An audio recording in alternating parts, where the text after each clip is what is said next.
Feel free to type in the chat box as well. Just want to get your brain juice start to flow in your brain. To understand our targeted stakeholders, understand company profile, and understand customer profile. Yep, good ones. We know what to pitch, understand lead background to be aligned with the demand of the market. All right. Target our right customers to improve lead conversion rate. Good one. Well, for me, I will always start with this very simple 4 words. What do you want? What do I want? If you perform a research, you definitely want to know something. So what do you want? For example, over here, someone you're saying that I want to understand customer profile. I want to understand stakeholders better. I want to understand the demand of the market. I want to understand the conversion rate, whether the right target pool, which is a good question, which is good. So I just want to put it here first. Whenever we do research, do keep in mind on what do you want. Great. So today, I'm going to talk about market research, but of course, it is my own personal sharing, TK's personal sharing on how I normally do market research in Isaac context. I don't represent my company over here today. I just come in as me, myself, as a person. And this session is very self-driven, hands-on. And my role here is just to be your facilitator. I won't give you a lot of answers, but I'm here to facilitate your thought process on how do you do market research. Great. So let's talk about research. I really want you to rewind back or flash back then when, if you're Malaysian, and I know that there's some international here. So if you're Malaysian, in your primary school and secondary school, and we talk about experiments, right? All those scientific experiments, or you learn chemistry, physics, and biology, they will always start with what is your hypothesis that you want to test. And then they will go for 3 main variables: control, independent, which sometimes they call it manipulating variable, the one that you change, or a dependent variable, which is the responding one. What would happen if you change the variable, and then what would the result, effect, and outcome? And then you will go for your procedure step, or other words would be methodology step. And lastly is conclusion. Is your hypothesis accepted or not? So this is, I believe everyone knows about this, on how you usually do experiment, but just to give an example. For example, my hypothesis is that my milk tea is very sweet. So my controlled one would be brand type. You can take a bear, you can take the whale, you can take the whatever animal you can think of to control that variable. And then independent or the manipulating one is you change the sweetness level, and the dependent variable would be number of people who say, yes, it's so sweet. So how are you going to prove that your hypothesis is correct or not? What's the method? You're going to do it 2 ways, qualitative and quantitative.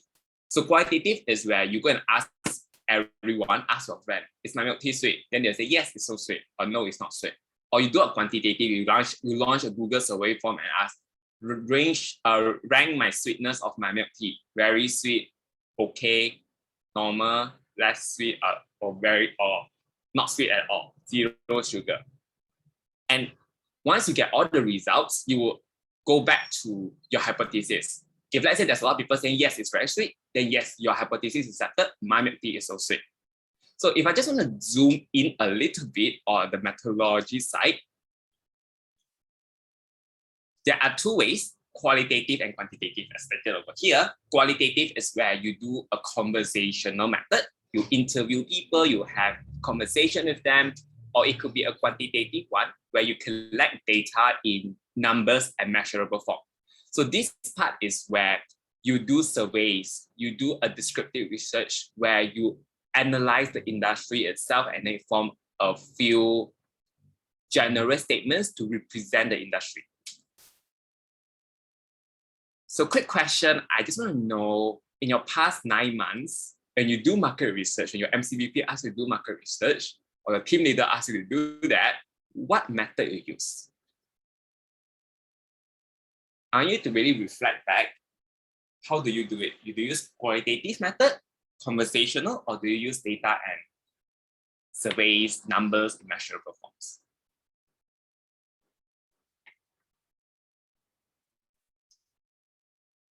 Both.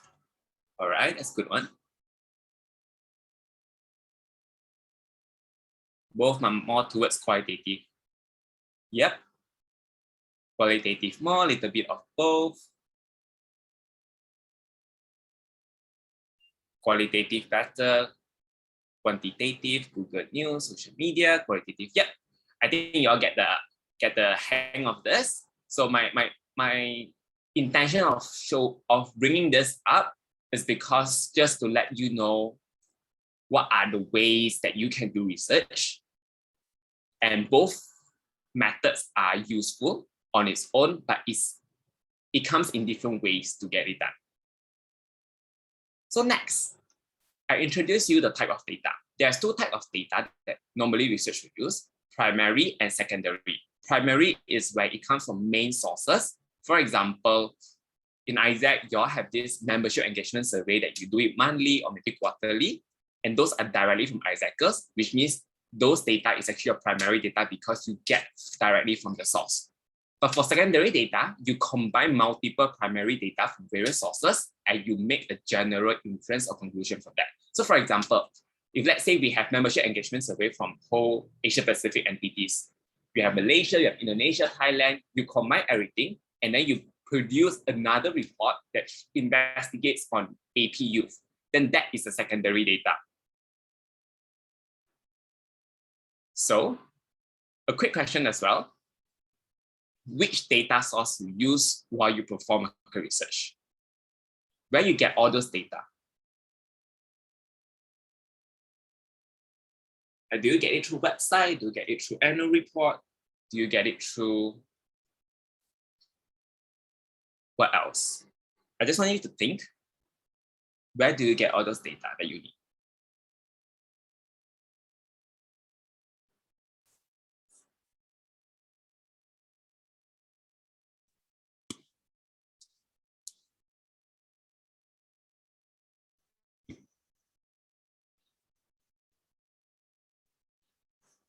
Primary data, all right.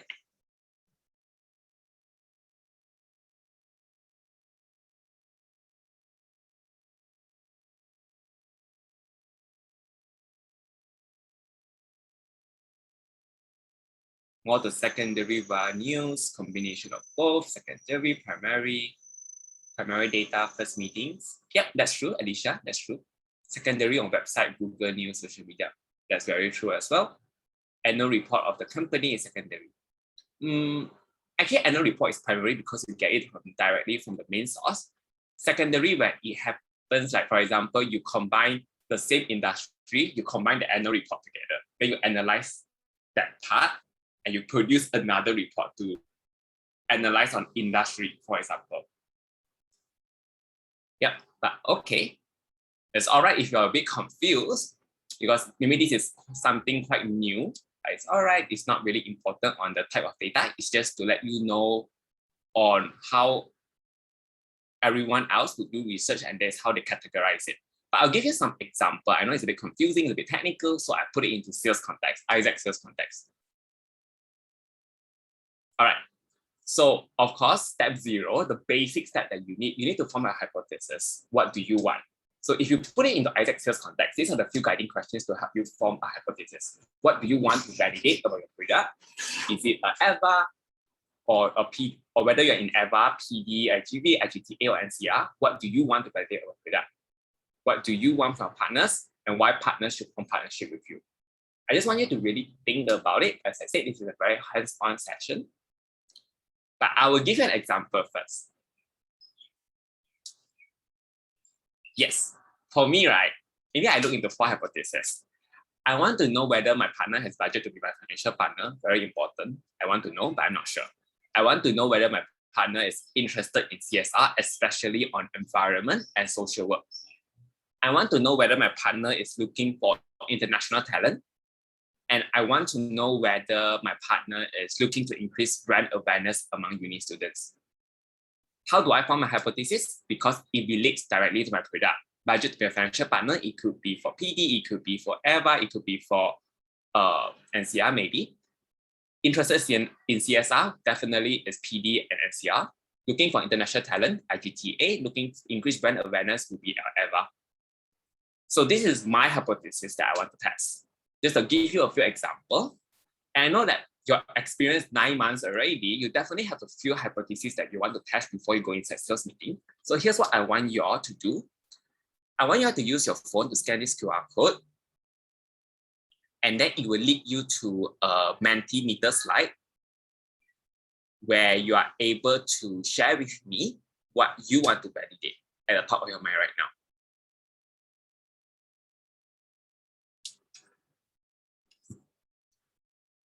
Yeah, let me know if you couldn't access. I'm gonna quit a little bit here. And I will bring it up. I'll bring up the other part of my slides.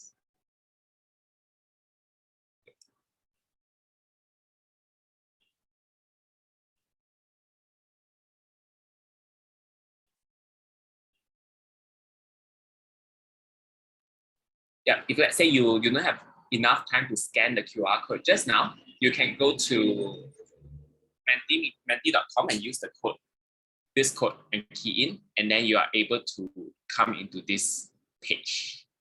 I'm just gonna copy link over here just in case. Yeah, thanks Yunyi for doing that. I'm just gonna give you about like 3 minutes to really think about that.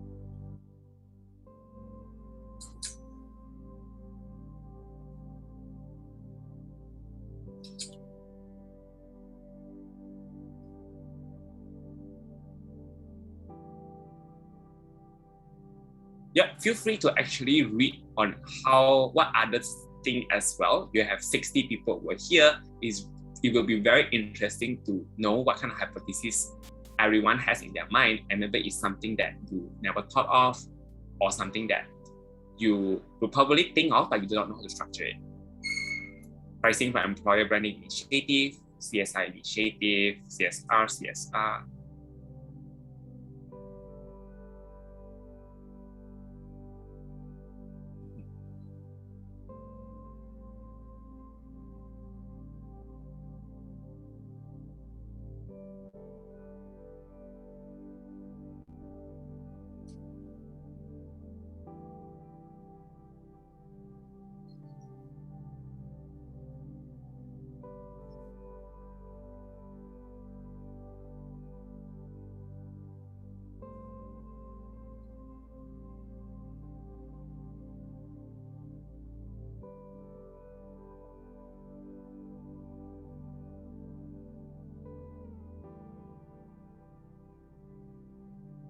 That's a good one. What's the current national B2B trend?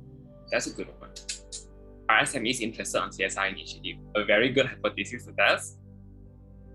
What criteria is partner looking for when going for collaboration? Good one. Ooh, I like this one. Does SMEs in Malaysia prefer local talents over international talents for virtual internship? That's actually a very good hypothesis to test, and I am also keen to know the answer. All right, seems that everyone is giving in a lot of very valuable inputs. I want you to really keep that in mind, because we're going to use that throughout the session. You just have to think of one that you're going to remain it for the remaining of the session. So right now I'm going to present another screen.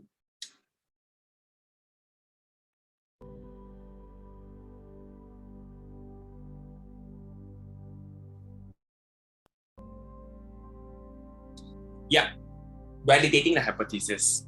So if let's say just now you share a lot of those hypotheses, I want you to, in your notebook, I want you to draw this kind of call table. You don't have to draw it now, later we can do that.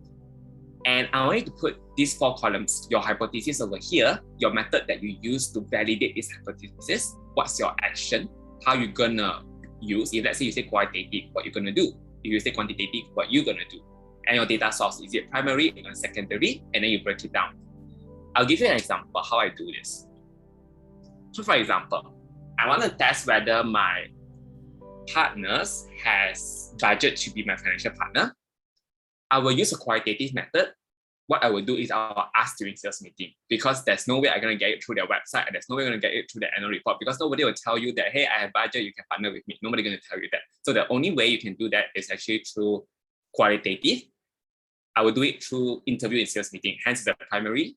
It's the primary data because I get it from a real person in that industry itself. If let's say I'm looking at CSR, environment and social work, qualitative as well, because I will check that annual report, I will check their press release, I will check their LinkedIn. You know, sometimes people like to share that what they do good for the social environment, and they like to publish it. Hence, I will do that. And also, I will ask during sales meeting to validate, because all those things that they publish are usually what happened in the past, but we do not know what's the future. Are they still interested in that? What is the outcome that they want to achieve from those CSR activities? And what is the future direction? Hence, I will ask during sales meeting to validate. My data source will be primary or secondary. Primary because I interview them, secondary because I also read out industry report. For example, usually the same industry will usually perform the same CSR activity. You notice that. Third, if let's say I'm looking at international talent, then I'll go for quantitative. I will check the hiring portal and LinkedIn. Maybe they say that the criteria is that they're looking for international talent, they're looking for non-Malaysians, they're looking for this kind of specific background individuals, which there's none in Malaysia. Then maybe I can kind of prove whether my hypothesis is correct or not. And also, I look for future direction. Are they looking into expansions, global expansion? If let's say they go for global expansion, they would normally want the international talent to bring them there. Same case, primary, secondary as well.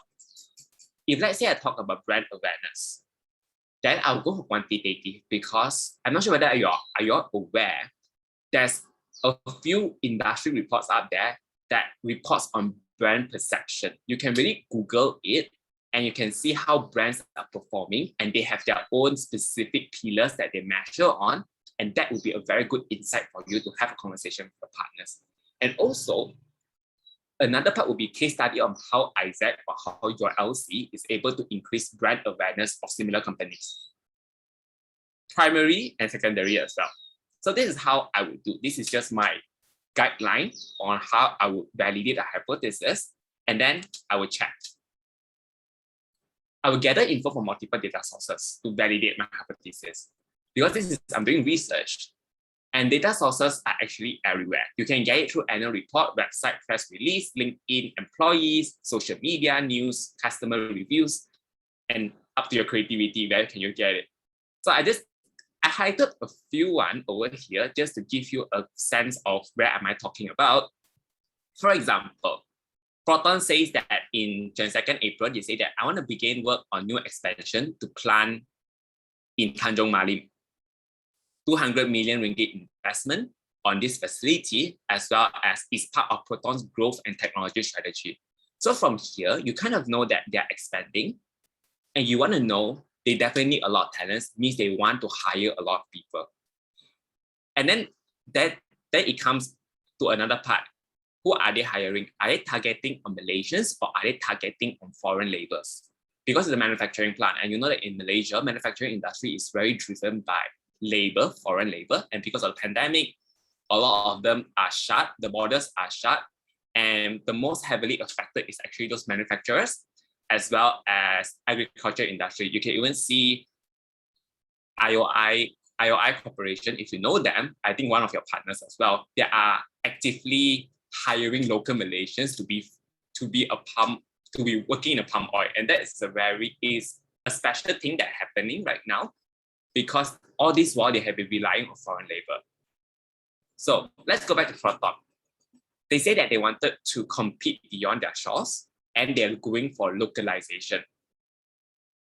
What this fact tells you about Proton right now? Feel free to share your thoughts. You can share it over the chat. What do you think Proton is going towards by looking at what Dr. Lee, the CEO of Proton, says?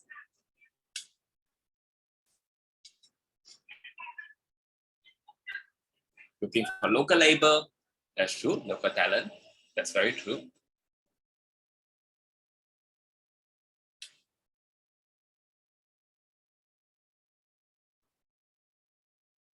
Going international, yes, very true as well. They wanted to compete beyond their shores, hence they need a lot of talents. Focusing on sustainability, yes. Could be. We do not know much about them. Expansion, yes, that's very true.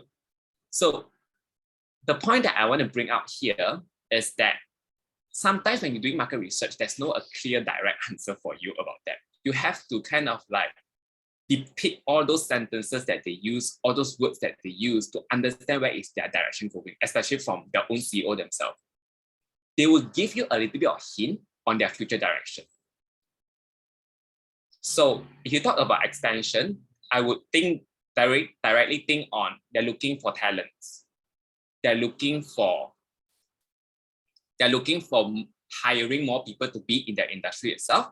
And they are saying that I want to compete beyond our shores, which means they are really focusing on developing those capability of their employee to drive the product itself. Hence, maybe a global exposure would be something that they're interested in. And they're looking at localization as well, heavily focused on local industries, local talent. So good one for Isaac, maybe. Next will be LinkedIn. If you know Loop Holding, they are your T-Life company, the company who sell T-Life, they are hiring ESG specialists. It was posted 3 days ago. And at the same time, DG, they are also hiring on associate in sustainability. What tells you about this industry right now? From a telco industry to I think it's a commerce industry. What do you know about them right now?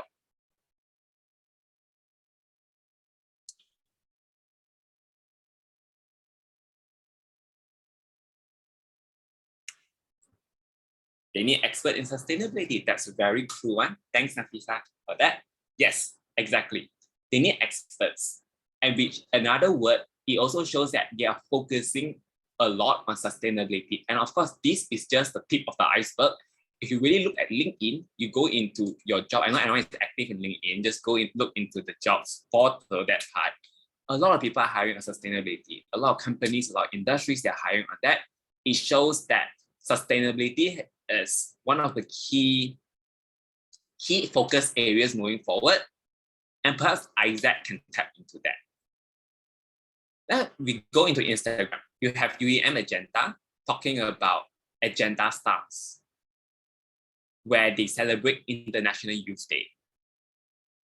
And to me, it means that this company, this UEM Agenda is a construction company. They focus on building young talents. And this is where Isaac could possibly partner with them. But of course, this is just a screenshot. You really have to know more about them, go inside them to really understand what the agenda stars mean. You can really read up their annual report and you'll see how are they doing that. And last would be report a website. So Grab recently released their first ESG reporting, environmental sustainability and governance. They announced an initiative to reduce carbon footprint. To those who do COP, to those who do those all those environmental projects, will Grab be a very good partner now, since they announced initiatives. But what initiatives that they're doing, you really have to read up to them. You really have to read up and see whether are they open for partnership and so on. But from this, I know that, oh, my partner is interested in CSR, especially on carbon footprint, especially on environment-related initiatives. Maybe I can promote my project and partner with them. Okay, so in big picture wise, what I want to tell you over here is that you have multiple data sources to prove your hypothesis. And those answers don't come to you just like that. Okay, they won't come to you into a simple yes or no. You have to really think from their point of view, where are they going, and try to prove your hypothesis try to validate your hypothesis. So I know that, okay, Grab is interested in CSR. I know that a lot of industries are going towards sustainability, and Isaac is always focusing about sustainability in terms of talents, in terms of project, in terms of impact. Maybe we can partner on that. We also talk about youth leadership. Agenda is doing that as well. We talk about developing talents. Proton is doing that. Can we partner with them or not? These are all the things that you would know if you really look, but you have to start with a correct hypothesis. That's what I want to tell you. So, yes, before I go further, any questions? I know it's a bit complicated, but I'm open for questions for about like 3 minutes maybe. If you have any questions, feel free to unmute and I'm able to answer, hopefully.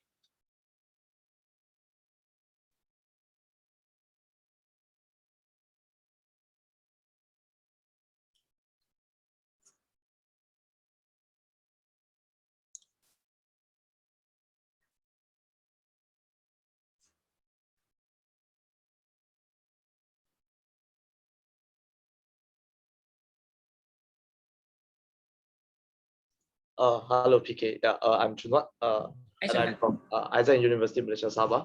Yeah. So just now you did mention about start with the correct hypothesis, right? And then only we go and find the data to validate our hypothesis, right?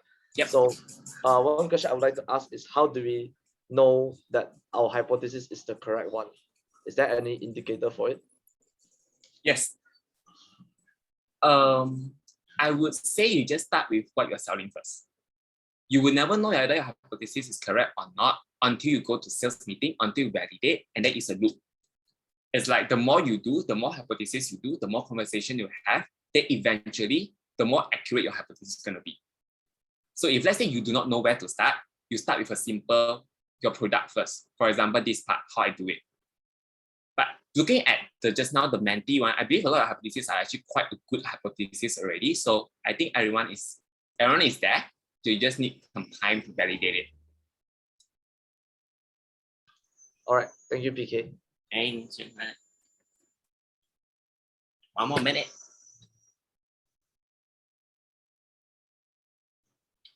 Hi, PK. May I ask a question? Yep. I want to know, because I think when it comes to hypothesis, it can be broad and it can be very niche, right? So yep. How you usually will scope down what is the hypothesis that you eventually define? I go back to what do I want? What do I really want? So if let's say I want people to be my financial partner, then I would definitely say has budget to be my financial partner. I wouldn't say company has budget because that's too broad. Everybody has budget. But I want them to be my financial partner. So I put has budget to be my financial partner. Maybe you want to be more specific. Has about 5,000 ringgit to be my financial partner in sponsoring my environment project. Then that is very specific and very niche. And usually such niche hypothesis, right, is a bit hard to validate because you won't get a lot of data. You won't get a lot of insights unless you really ask on a case-by-case basis. Yeah. Thanks, Bingy. All right, so if you don't have question, it's all right. Maybe you might be still blurred. Yes, Yunyi, you raise hand. Hi, I'm Yunyi and I'm from Herwood. I just want to ask, how can we go to the wall of the Mentimeter just now? Because like just now the QR code for us is just to key in our questions, but we aren't. For me, I couldn't really see the the questions by the others. Is there a way I could see the questions? Yeah. All right. Let me see. I'm not very sure. I didn't realize that you couldn't see the Menti wall. Maybe it's just me. I'm not sure. Yeah. Is everyone facing the same issue as us? You couldn't really see the Menti wall. You can only input, but you cannot see others.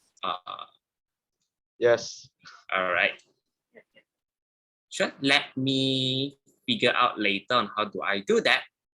But all right. Thanks. For now, just think on your own hypothesis first that you really want to validate. That's what we're going to use in the session. Maybe in the output itself, I will try to get everyone's input to put in the slides for everyone's reference. That'll be a better way.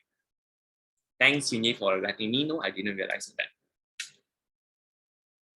Okay. All right, sure, Eugene.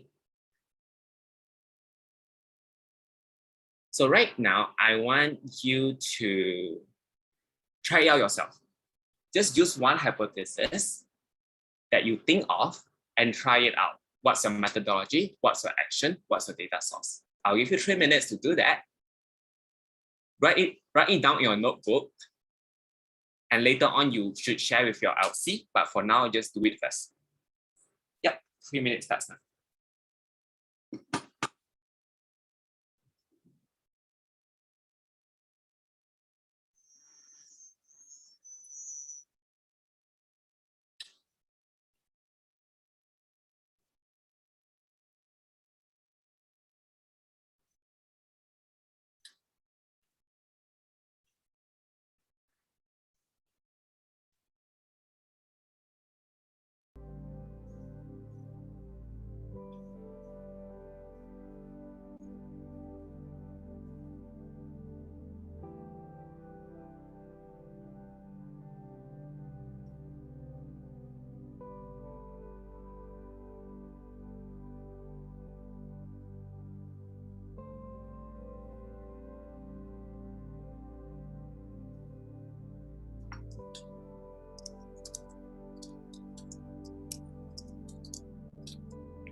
All right, time's up.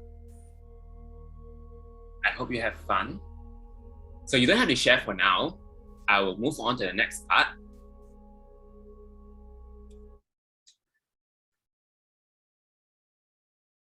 So right now, what's next after forming hypothesis, right? I want you to understand your industry type, understand your leads, but in terms of industry. So I categorize it according to International Labour Organization over here.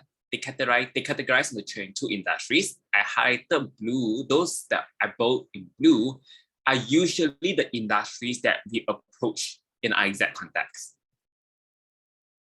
Feel free to look at it, but why am I raising it here after you finish your hypothesis, you have to understand what industry is that. Each industry is unique with different needs and future direction. But in the same industry, every company in the string industry would have similar needs and future direction because it's influenced by industry. But right now, over here, there's a key question that I really want to ask is how Isaac can fit in with these industries. Key thoughts for you to think on. Next would be company category. Generally, there are 5.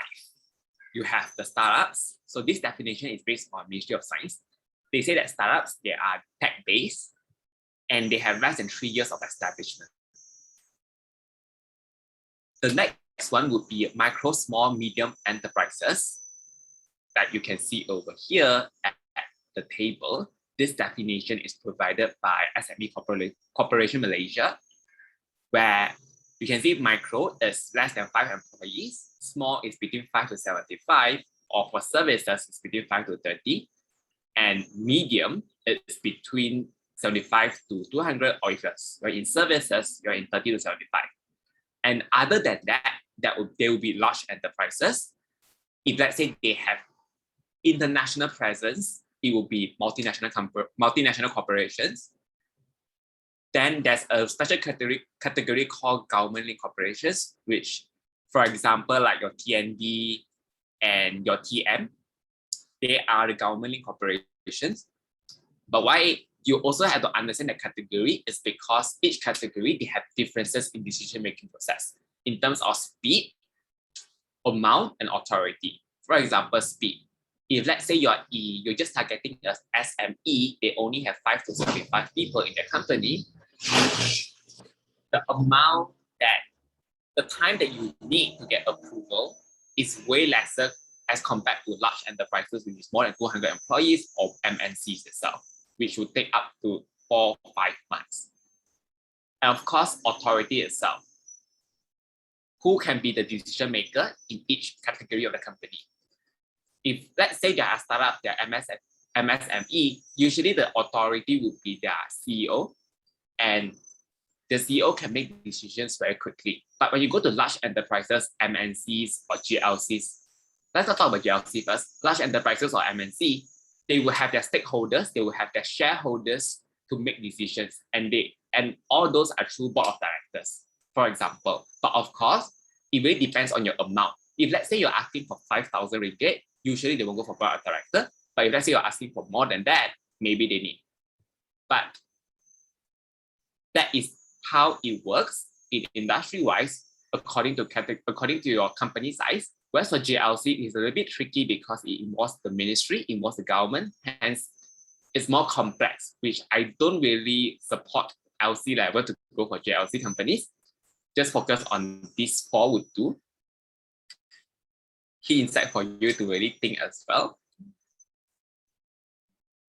Next would be activity time. This is the part where I really want you to do an activity with me. What we're going to do is that we're going to break out into LC and teams, if you like. So the tech buddy here would break everyone out into LC.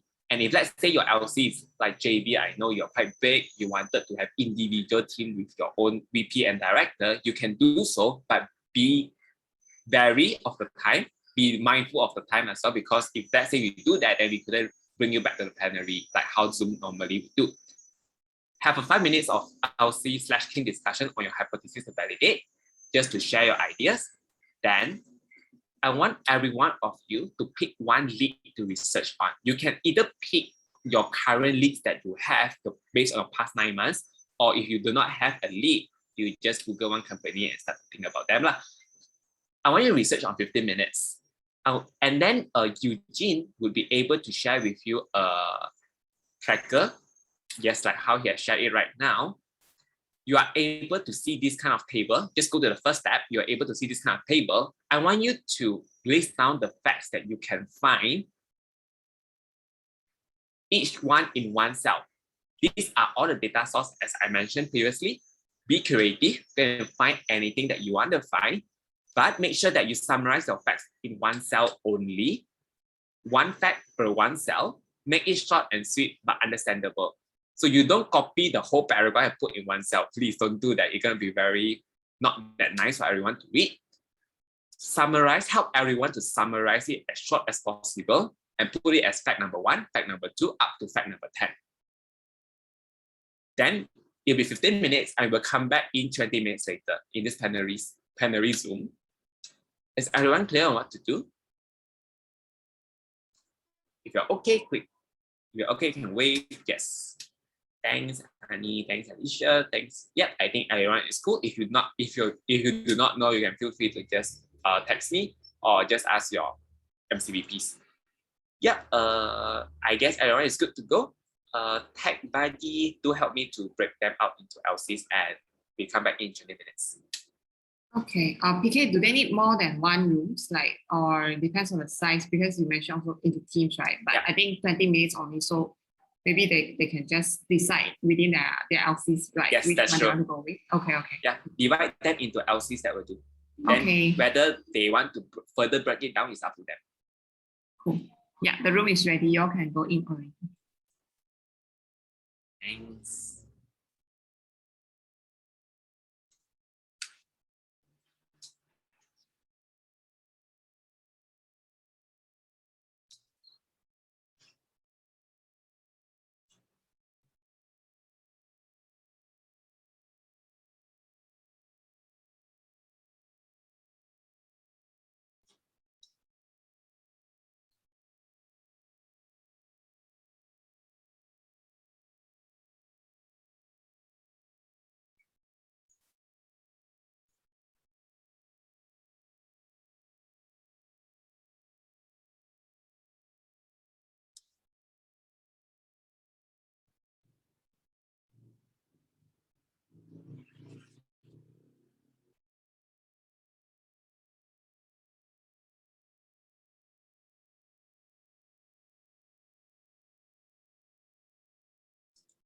Okay, I'll share your slide, not the whole slide.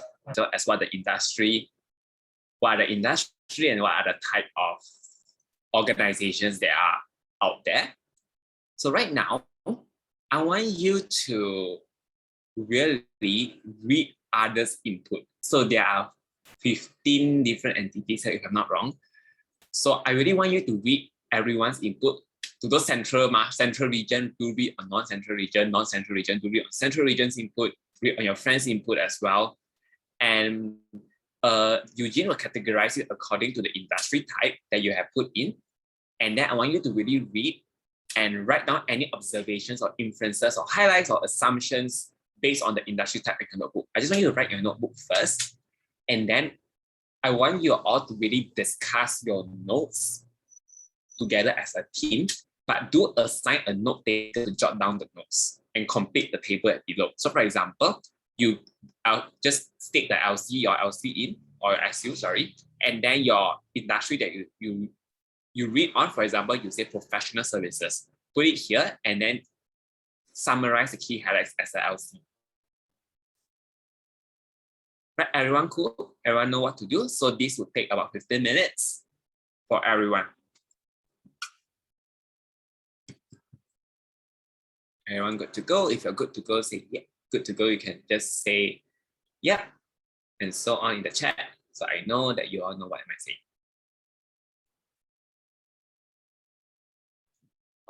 Sorry, Kuan. Yeah. I have one question. Yes, Is it one LC do one industry, or we can have multiple industries in one LC? Multiple industries. You can have multiple industries. You don't have to limit yourself because this is for you. The output is for you. Okay. All right. Thank you, PK. Welcome. So I guess PK, sorry. Yes, Eugene. But they observe according to industry, right? And then they can look at other LCs on top. Yeah. So we categorize according to industry. So all your leads will be summed up into one industry. So that list of leads will have different LCs inside. All right, Becky, can you help me to push them back to the lead room? Yeah, thanks. We'll come back in 15 minutes.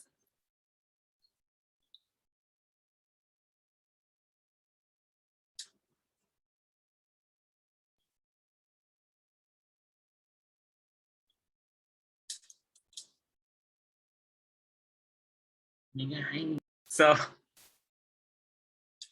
okay. I joined a few sessions. I think it's very interesting to share. So I just want to open up the plenary for one LC to share. Just one. If you want to share, just feel free to unmute.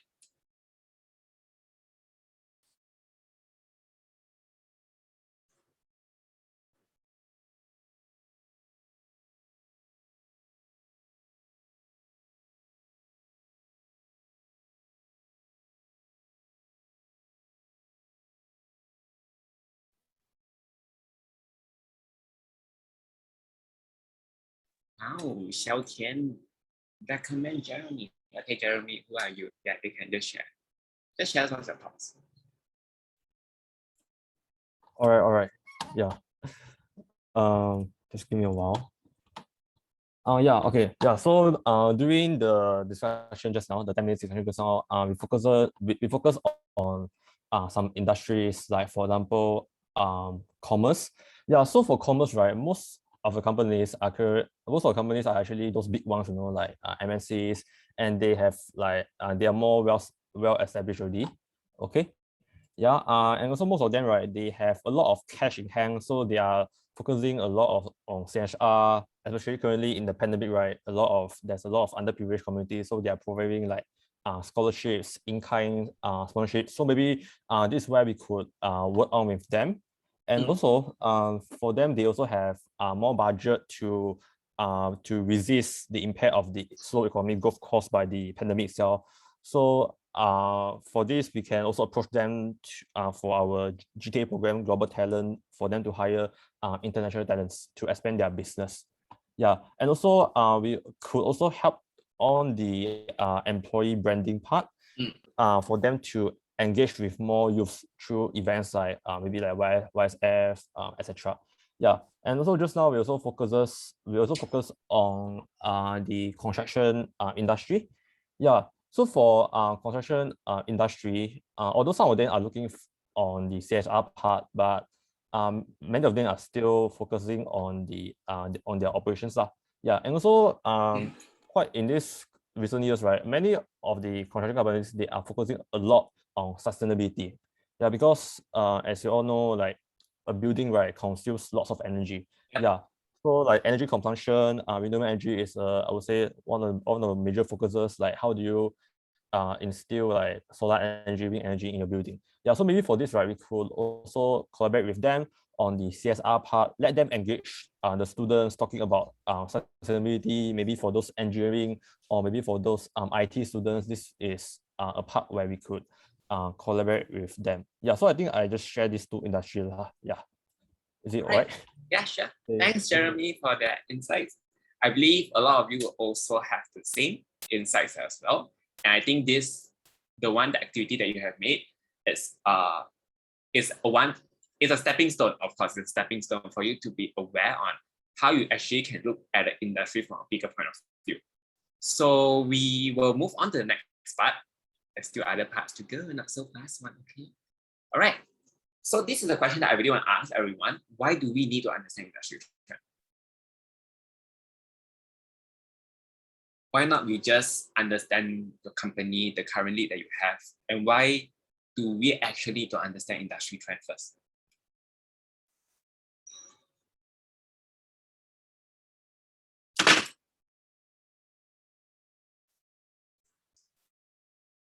Feel free to type in the chat box.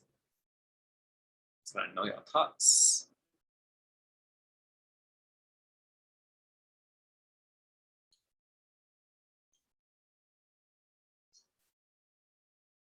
You see similar associations and tap into the market. If it's aligned, to make sure that initiative that propose are aligned. Yeah, that's actually a good one. So that we know the values of Isaac and provide the company and vice versa. That's true. All right, you all almost get it there. So in my opinion, this is what I understand. Industry trend can actually determine whether your hypothesis can be 50% accepted or rejected. That is just my way of quantifying it. But let me give you an example. So step 3 is where a part where you have to map it against your hypothesis. Does it make sense? So let's say I use back my same hypothesis that I shared just now, and I map it against aviation industry, for example, and I use AirAsia as lead. So generally, you would know that aviation industry is severely affected by the pandemic. They are laying off employees, they are running at a loss, all the aircrafts are on the ground, no one is flying. Then your hypothesis of has budget to be my financial partner, can it be at a 50% benchmark? Do you think that this hypothesis is accepted or rejected?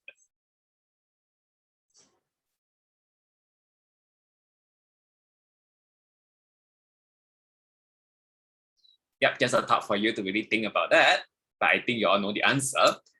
Second part would be interested in CSR, especially environment and social work. Okay, but we also know the same thing as well, the aviation industry. Do they think at this point of time, CSR would be a priority for them, for the aviation industry? Yep, especially right now, they can't even pay the employee. Do they think that, do they would want to focus on external beneficiaries for CSR? Next, international talent. Well, we know that there's a lot of border closure, international border closure, as well as multiple MCOs. And we also know that aviation industry is pivoting. Look at AirAsia, they are doing their so-called Grab kind of style. They have delivery, they have on-demand taxi, that kind of thing. They're going towards a super app. Are they looking for international talent? What talent are they looking at? And last, we know that AirAsia, right, their target market is on M40, middle 40, and bottom 40. Whereas if you look into those bigger airlines, for example, like Emirates or even MAS themselves, MAB, Malaysia Airlines, their target market is on top 20. But for AirAsia, they don't target top 20, they target M40 and bottom 40. So my hypothesis of looking to increase brand awareness among uni students, can that be accepted or rejected at a 50% benchmark? So this is how I think. I look at the industry trend and map it to my hypothesis. At 50%, can it be accepted or not? So right now, I want you to do the same. Just use back one of the hypotheses that you have created. I'll give you about 1 minute. Just now, you as a team, you were sharing about the industry trend. Try to look at your hypothesis again. Map it out, just one hypothesis with one industry at 50% benchmark. Can it be accepted or not?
All right, time's up.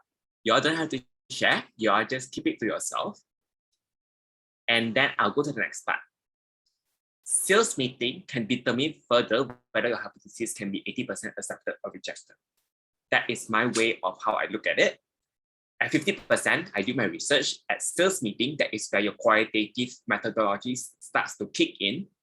It can determine whether your hypothesis is 80% or 80% accepted or rejected. So this part will go to step number 4. At sales meeting, you have to ask the right question.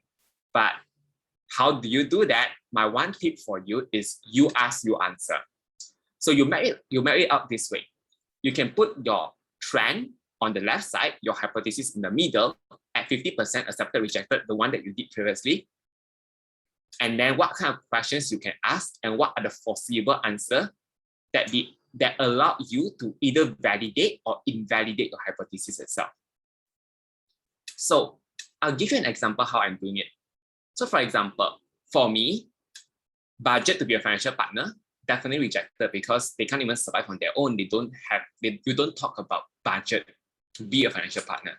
So if I know these things, 80% I already know the answer, hence I won't ask, because it might just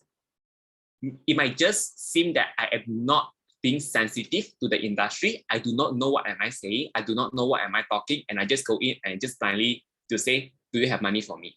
It doesn't make you seem nice as well as your organization itself. How about CSR?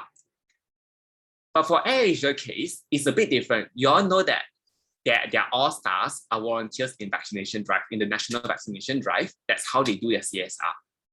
Then maybe I feel that they are interested, but perhaps they do not have the money to sponsor a CSR project, but they are interested. So I kind of know a little bit at 50% benchmark. So maybe I might not ask for money, but I will ask, are they looking at subject matter partner? Are they looking at just involving AirAsia staff into our projects? For example, international border closure as well as AirAsia as a super app is accepted because they are expanding, they're pivoting. They definitely need a new kind of talents to assist them in their pivoting efforts. So I know the answer, but I need to ask more. And these are the few questions I will have in my mind. One, what talents are you looking for to support your new direction, to go to a super app, for example? Then maybe they will tell you, oh, I need people with sales skills, with marketing skills, because I need people to actually use AirAsia app. Well, to be honest, you know that the app itself is very monopolized by Grab, very monopolized by Touch and Go, and so on. So they would have their own strategy to hit the market as well. And look at AirAsia, that they currently have acquired Gojek in Thailand. That's how the super app going to be. Hence, you can think about that.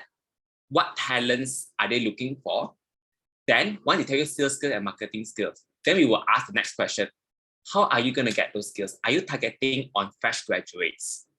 And then they will give you, then you will try to answer. Then they will say, oh, maybe yes, because I'm looking for young driven talents to push this idea out. Then the next question you can ask, perhaps you can say, which university you're partnered in, which universities you're looking at.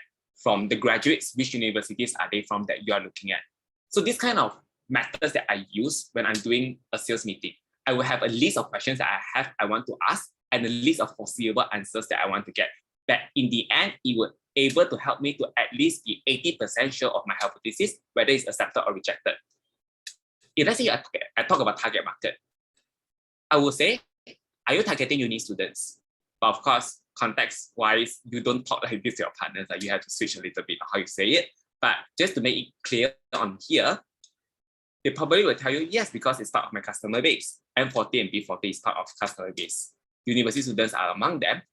What's your approach in university students? Maybe they say, oh, I do hot seats before the pandemic. I do hot seats frequently. So I want to attract those who are not able to afford higher ticket price. They're able to do so in hot seats. So these are the method I use when I'm doing a sales meeting, that it all boils from how's my hypothesis as well as my research. So right now, perhaps I can just give about 10 minutes for you to do that. I want you already have your industry that you already have the key highlights, you already have your hypothesis that you want to test. Right now, I really want you to think what are the question sequence. What question you want to ask, what is the foreseeable answer, and then you can do it 3 times. Question 1, question answer 1, question 2, answer 2. And the end objective is to allow you in that meeting itself, you're able to determine at least 80% of hypothesis, whether it's accepted or not. So yeah, that's the activity that we're gonna do. We can have the techie to move them to usher them into the new rooms. Thanks.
Welcome back.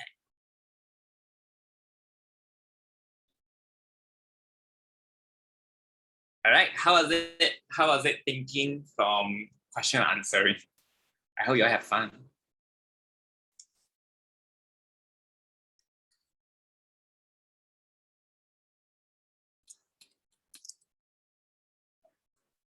Quite interesting. Thanks, Junhua. Yep, it is very interesting. I was looking through your questions, please, and I think some questions are actually good questions.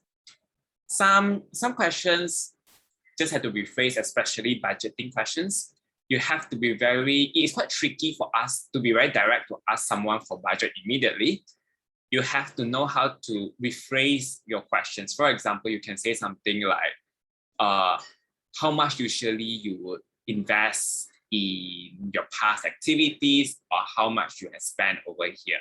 But sometimes they will reply you that, oh, can you just give us your best price? Well, of course, we partners, we are partners. So, and they will look at us as not for profit. They will usually say that they want to know what kind of initiatives or activities that you have, that you will be doing it using the sponsorship that they give. But all in all, I think that's few are interesting ones. And right now, good job, because you already have a list of question banks that you can tweak and use it for your next sales meeting. You already have the list of question banks and the list of hypotheses.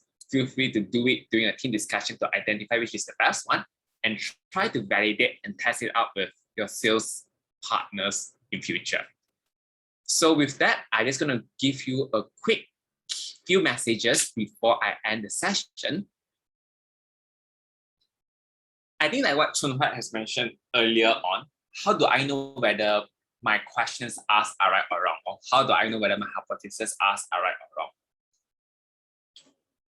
For me, the more this conversation you have, the more accurate your hypothesis will be, and the more right your questions will be.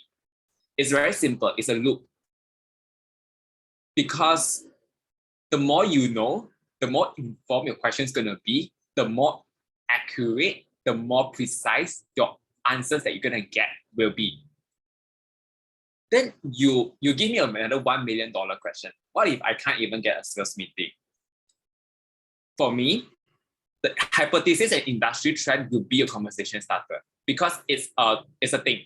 If you think about it, if you do not know about the industry itself, if you do not even have a hypothesis to test at the back of your head, when you compose your email to ask for sponsorship to your partners, when you initiate a conversation over at LinkedIn or over at Facebook or whatever networking events that you have, if you know what's happening in the industry, it would ultimately shape what kind of message that you're giving out to your partners, what kind of questions that you'll be asking your partners, that they will know that, hey, you actually do your research, you are knowledgeable about your industry, and you are keen to work with me, and not just targeting me as one of your many lists of targets out there. It's a very harsh cycle, it's a vicious cycle. You have to always start with a hypothesis, then it will flow to research, industry mapping, and in the end validate via testing, and it will go back to a hypothesis. So if you say that you cannot even get a sales meeting, I would just ask you, do you even kickstart the cycle first? If you're just going to target here, it won't work. You have to start from hypothesis to know what you really want to know. Then you do your research, you map with the whole industry, and then validate via sales meeting. So the next thing that I always believe is that industry trend will influence your hypothesis and ultimately influence the art of you prospecting and qualifying your leads. If you know that the industry itself is already collapsing on its own, you wouldn't want to go in and ask for sponsorship. You wouldn't want to go in to ask for whatever things that just doesn't make sense to them. For example, will you probably ask a chemical industry, to want to produce chemicals, to be your subject matter expert in speak-up project? It may be relatable, but on a glance, it seems unrelatable. So I would strongly advise you to keep yourself updated on what's happening in the industry. You can do so by having a lot of sales conversation. You can do so by exchanging information as a commission to really understand, because at the end of the day, you only have a few industries that are positive and some industries are just not possible. So there is a conversation about industry targeting, and to me, you can try it out, because if let's say some LCs, they have leads that works, they're able to form partnership and it's from that industry, high chance that you're gonna get other similar companies to work as well, because the industry will influence the whole trend. This is the thing that you can really think about it and decide. So to recap the whole market research, keep this in mind: how you do science at your primary school level, at your secondary school level, hypothesis, your three main variables, and that is where you understand your lead, your methodology, you observe the industry trend through qualitative way or quantitative way, and at the end conclusion, you map against your hypothesis. Does it make sense? And then only you start to ask the right question. The tip for you is to you ask, you answer. You ask yourself first, and you feel that if the question that you ask seems very stupid, for example, like you say, are you targeting youth industry? Are you targeting youth to be your future worker? I might say that that's a little bit insensitive, because you will usually get those kind of report in their HR report, in their HR part of the annual report. They will tell you their composition, their employees' composition breakdown, just to let you know. And if let's say you're asking about budget, for example, do you have budget? That is too direct, they won't answer you. So think about that. You ask, and then you think, you reflect what kind of answer they're going to give you before you go inside a sales meeting. So with that, my key message would be to keep experimenting on hypothesis, keep validating as well. You experiment the hypothesis and then you validate it. That eventually will assist you to hit the right market industry. And that's why market research is very important to kickstart the whole funnel. Hence, another point as well, information source is really everywhere. Be creative where you're going to find information, because that's where all those data that you need to prove your hypothesis. So with that, thank you. That's the end of my session, and I will pass the floor back to you, Jim. Hey, thank you, PK. Yeah, I really appreciate your hard work and effort to bring your whole brain here for everyone to see in terms of like how we can do research. Yeah, so just let everyone know on the whole agenda. I think you guys also interested to have Q&A, but let me brief our agenda first. Yeah, so we are actually 12 minutes late. So the break time, the next session will still start on 4:30 to prevent afterwards delay. Yeah, so if now you want to go to rest and then yeah, go to toilet, anything, you can just straight away go. Just make sure you come back by 4:30. And then later, Jen Shen will send another separate link for IGTA and EWA people, okay? But for PD, IGB, and NCR people, you would be with Ron here at the same link. So basically, you can just leave your laptop on here until the next session starts.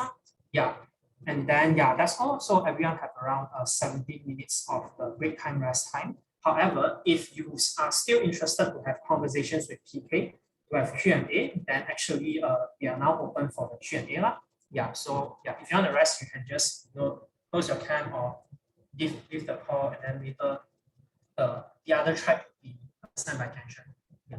But now I'll just move it to the Q&A part because I think some of you guys are waiting. So I think here we'll just go with the order mentioned just now. Is that if you have questions starting now already, you can put +1. Okay, so we'll go according to who put +1, +2, that one. Yeah, and then we won't go according to the raise hand. Yeah, so I think we can go. Questions.